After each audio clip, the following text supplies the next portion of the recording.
समाधान हो गया। आपने तो विधान ऐसे डाला, आपकी सभ्यता का प्रतीक नहीं देता। कोई बात नहीं, ये आपने भी विधान डाला था, नहीं डाला विधान आपने ही डाला था ये कि हनुमान चालीसा ये करके तो फिर माफी मांग रहे हो और उसके बाद में फिर ये कह रहे हो। मैं आपके कार्यक्रम के लिए भी क्या बोल रहा था, आपने सुना नहीं ये बात। तो लेकिन आपने नाम खोल दिए, रामायण, भागवत, गीता, पुराण, हनुमान चालीसा, ये सब खोल दिए आपने। तो सबको डायरेक्ट इनडायरेक्ट गाली देना शुरू कर दिया।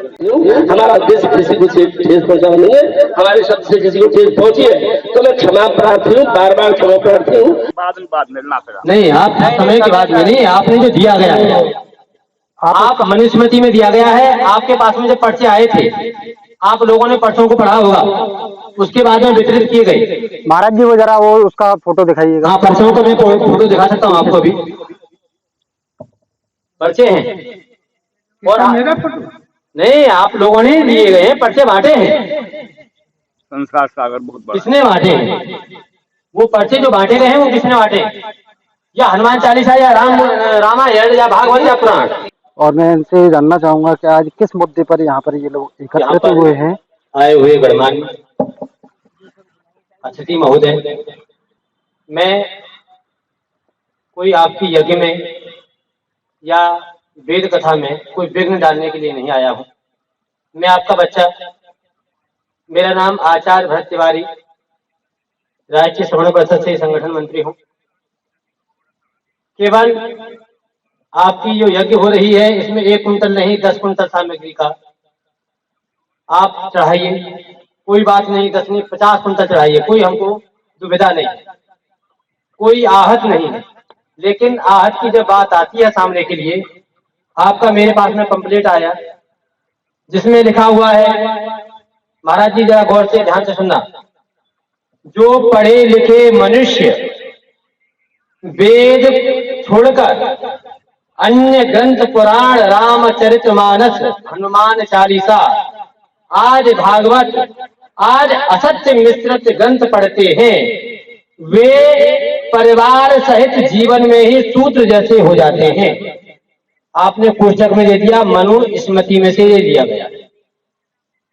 मेरे इस प्रश्न का जवाब आप प्रमाण सहित, लिखतम के आगे वक्तम की नहीं चलती, मेरे को लिखतम सहित चाहिए। क्योंकि मैं महाराज जी से हाथ जोड़ करके सामने बोला था और सुबह भी बोल करके गया था कि मैं आपके पास आऊंगा, आपका बच्चा हूं, आपका दास हूं।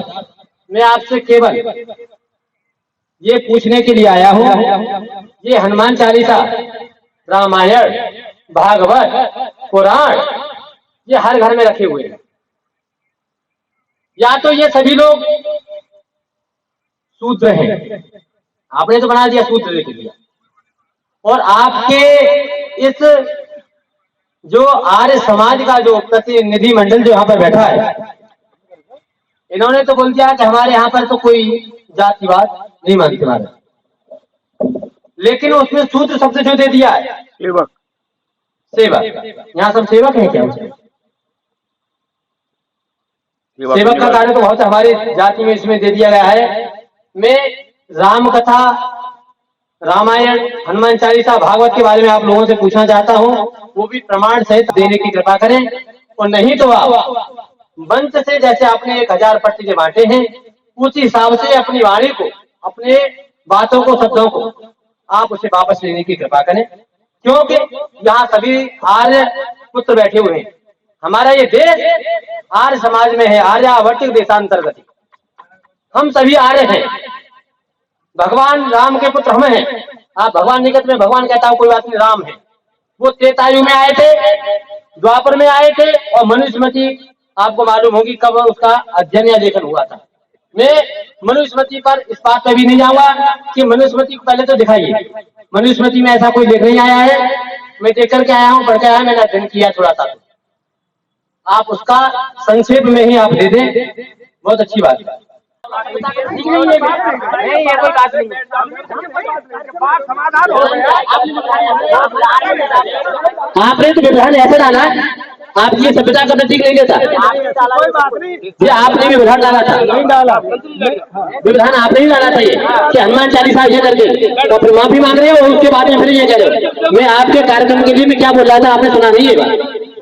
मैं बोल रहा था मैं कॉलोनी वासियों को मैं ये कह रहा था, निवेदन कर रहा था कि मैं भी इस कॉलोनी का रहने वाला हूँ, हर साल करता हूँ। आचार्य गुरुकुल से यजुर्वेद का ग्रंथों से अध्ययन किया है, ऐसी बात नहीं। वैसे ही आया टीका तिलक लगा कर यहाँ पर बैठा हूँ मैं। आप मेरे अतिथि हो, देव हो, अतिथि देव हो, देवता के समान हो। आप मेरे यहाँ पर आए हो, आपका मैं सम्मान करता हूँ, पर लेकिन ये नहीं कि आप ऐसे करोगे कि हाथ में तुम्हारे लिए कोई माफी कर लो फिर जूता बजाने का फिर कार्य कर लो। ये कार्य नहीं।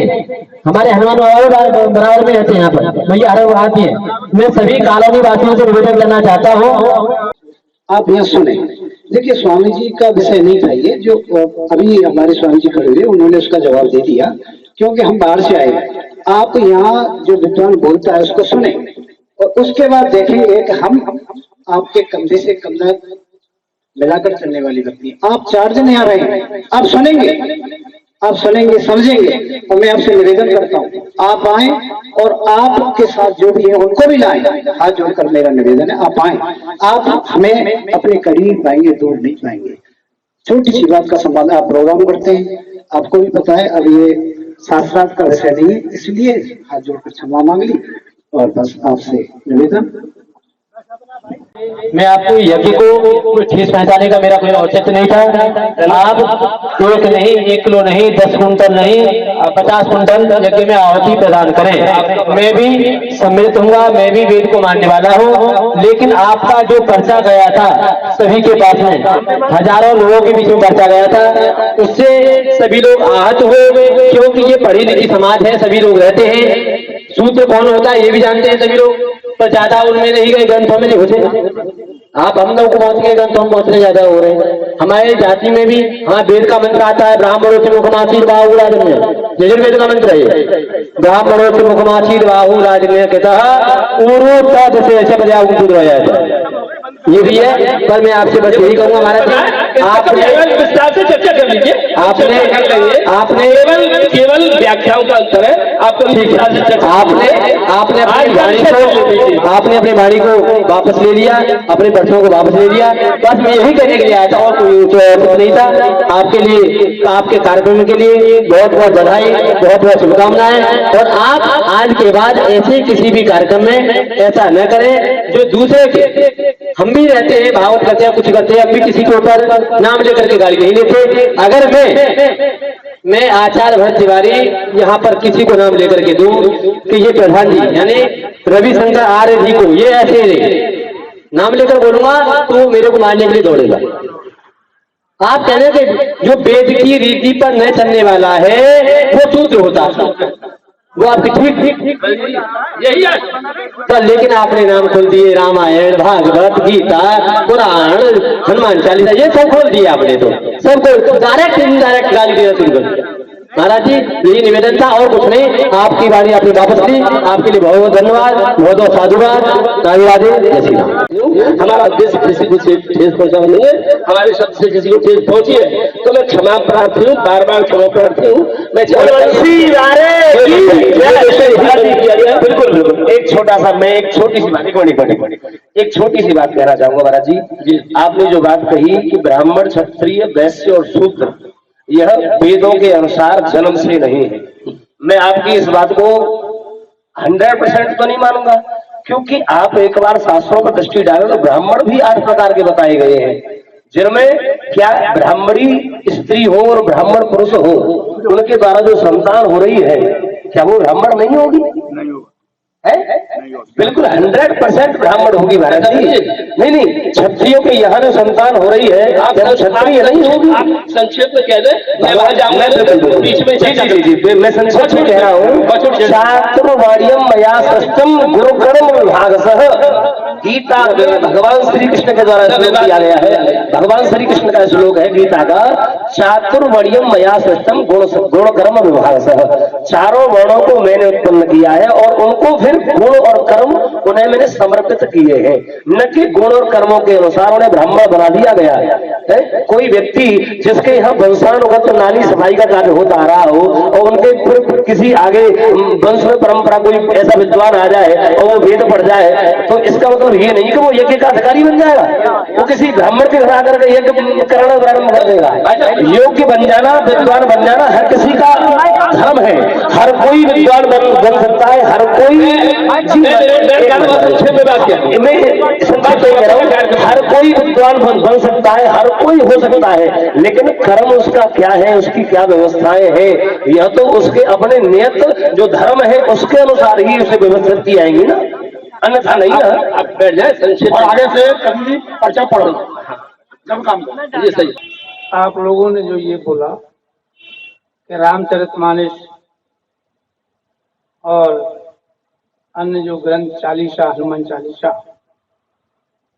मैं आपकी इस बात से बिल्कुल सहमत हूँ कि मनुस्मृति बहुत पहले राजा मनु हुए उस समय के, और चालीसा और रामचरितमानस तो अभी हुए, तो इनका प्रमाण उसमें हो ही नहीं सकता। तो ये कहीं ना कहीं प्रेस की गलती से छपा है रामचरितमानस या चालीसा।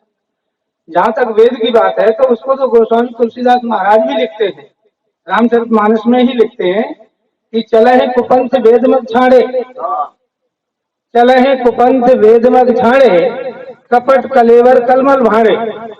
कि जो वेद के रास्ते को छोड़ करके अन्य दूसरा रास्ता अपनाते हैं, वो तो ऐसे समझो जैसे शाम को जिनमें भोजन कर लिया और वो बर्तन धुले नहीं, साफ नहीं हुए, ऐसे पड़े। तो ये तो गोस्वामी तुलसीदास महाराज ने वेद पढ़ने की बात कही। विगत गए गुरु आयुष पाई, संध्या करण चले दो भाई। गुरु विश्वामित्र के साथ में जब श्री राम और लक्ष्मण जी होते हैं, उस समय गुरु विश्वामित्र की आज्ञा पाकर के भगवान श्री राम और लक्ष्मण भी संध्या करने के लिए जाते हैं। यदि हम लोग भी संध्या करते हैं तो हम सच्चे अर्थों में राम के पुजारी हैं, राम के भक्त हैं, राम के अनुयायी। यदि हम संध्या भी नहीं जानते, हम संध्या करते नहीं है, तो हम अपने आप को कैसे कह सकें कि मैं राम का हूं। तो वेद पढ़ने की बात है और वेद का ही प्रचार है। इस बैनर पे कहीं भी ये नहीं लिखा है, आप पढ़ लीजिए, रामचरितमानस ना हो या वो मेरे पास में, हमारे पास में प्रमाणित है, आपके पर्चे हैं। समय के बाद मिलना पड़ा नहीं, आप समय की बात में नहीं, आपने जो दिया गया है, आप मनुस्मृति में दिया गया है। आपके पास में जब पर्चे आए थे, आप लोगों ने पर्चों को पढ़ा होगा, उसके बाद में वितरित किए गए। महाराज जी वो जरा वो उसका फोटो दिखाइएगा। हाँ, पर्चों को मैं फोटो दिखा सकता हूँ आपको, अभी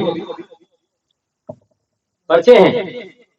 और मेरा फोटो नहीं, आप लोगों ने दिए गए हैं, पर्चे बांटे हैं। संस्कार सागर बहुत बड़ा। किसने बांटे हैं? वो पर्चे जो बांटे गए हैं वो किसने बांटे? या हनुमान चालीसा या रामायण या भागवत या पुराण? ये आपके पास गए होंगे तो आपको पता होगा किसने बांटे। अब मैं तो बाहर से आया हूँ ना, आपके ये न बांटे, लेकिन मैं आपसे कह रहा हूँ कि मैं आपके मत से इससे सहमत हूँ कि मनुस्मृति बहुत पहले।